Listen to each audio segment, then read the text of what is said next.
Okay, 1, 2, 3. It all came together at the last minute. Canada's premiers invited into the White House to make their anti-tariff pitch.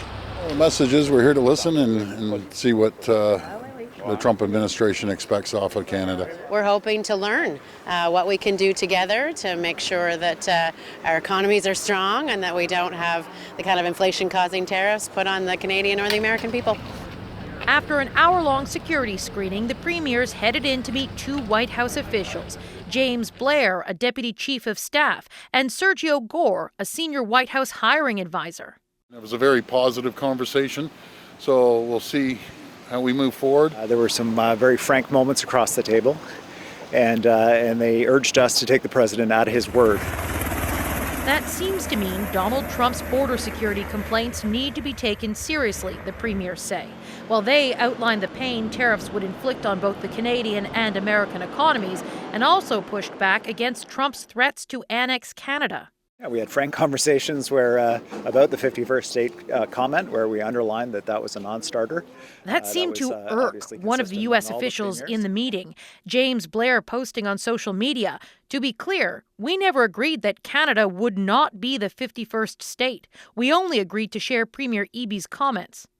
Canadian anger over those 51st state comments and Trump's economic threats, they're resonating, according to Canada's U.S. ambassador. I think it's well known here in Washington that Canadians were reacting strongly and in a unified way. She and Canada's finance minister had their own White House meeting with incoming members of Trump's cabinet. We, I think, have made good progress, and particularly with respect to national security issues, the fight against fentanyl and the border. I'm reassured, but the work isn't done. Canada's finance minister and ambassador, their White House meeting ran 90 minutes, and it included some of the most influential members of Trump's inner circle, specifically Howard Lutnick, the incoming Commerce Secretary, who is one of the most pro-tariff voices in the president's ear. So, Katie, clearly no major breakthrough in this moment, but what are you expecting next? Canada's new fentanyl czar will be making a trip to the U.S. and making the Trump team aware of his responsibilities. That is going to be an important part in delivering the message that Canada is working to satisfy Trump's border security concerns as they try to escape that first of three tariff deadlines, that March 4th date. All right, Katie Simpson in Washington tonight.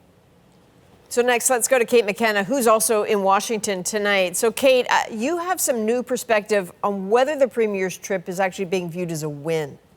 Having this meeting at the White House gives the premier something to point to say that this trip was a success. Getting that FaceTime with people who actually speak to Donald Trump is important. And even though Deputy Chief of Staff Jim Blair made that social media post seemingly in favor of annexing Canada, he did say that he'd take the premier's comments to Trump himself. But the trip may not have met all of their expectations. For example, at two Doug Ford events on Tuesday, the majority of guests were Canadians, and a reception was headlined by a senator who has come out in favor of tariffs. The premiers have made fighting tariffs a big priority. They're paying a lobbying firm $85,000 a month to land them big meetings. It's too soon to know how valuable today's may be. And so, Kate, there was also that second Canadian meeting in the White House. Talk to us about that. Yeah, it got less attention, but it could end up being more consequential. As Katie mentioned, Finance Minister Dominic LeBon met with Trump's Commerce Secretary Howard Lutnick. That one meeting put him right in the nexus of power in Washington. But the feeling is that many more will be needed to make Americans care about this tariff issue above all others. Adrienne, you can expect Canadians to keep flooding the zone so everyone in Washington knows exactly where Canada stands. All right, Kate McKenna, thank you.